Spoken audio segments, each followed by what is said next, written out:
आता मुख्यमंत्र्यांनी उल्लेख केलेली ही घटना नेमकी काय होती आणि त्यातल्या आरोपीला नक्की किती काळात फाशीची शिक्षा झाली ते बघूयात।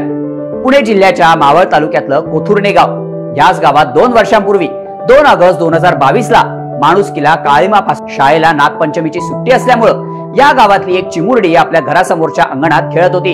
पण दुपारी अचानक खेळता खेळता कामशेत पोलीस आणि ग्रामीण गुन्हे शाखेच्या पोलिसांनी मुलीचा शोध घ्यायला सुरुवात केली। 3 ऑगस्टच्या दुपारी गावातल्या जिल्हा परिषदेच्या शाळेच्या मागच्या साईडीत त्या चिमुकलीचा मृतदेह सापडला।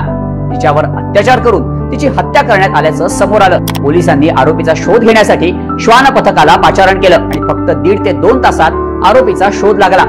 पीडितेच्या शेजारी राहणाऱ्या 24 वर्षीय तेजस दळवी या तरुणानं हे किळसवाणं कृत्य केल्याचं पोलिसांच्या लक्षात आलं। 24 तासांच्या आत 3 ऑगस्टला त्याला कामशेत पोलिसांकडून अटक करण्यात आली। तर सरकारनं ही केस फास्ट ट्रॅक कोर्टात चालवली।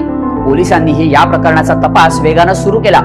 एफआयआर नोंदवल्याच्या फक्त 40 दिवसात या घटनेचा तपास पूर्ण झाला। अखेर 22 मार्च 2024 ला आरोपी तेजस दळवीला आयपीसीच्या कलम 376 ए बी, कलम 376 ए आणि पॉक्सो कलम 6 आणि आयपीसीच्या कलम 302 नुसार फाशीची शिक्षा सुनावण्यात आली। त्यामुळे मावळमध्ये कोथुर्णे इथे 2 ऑगस्ट 2022 ला लहान मुलीवर झालेल्या अत्याचार प्रकरणात घटना घडल्यापासून 2 वर्षांच्या आत तर चार्जशीट दाखल केल्यापासून 15 महिन्यांच्या आत 22 मार्च 2024 ला आरोपीला फाशीची शिक्षा सुनावण्यात आली।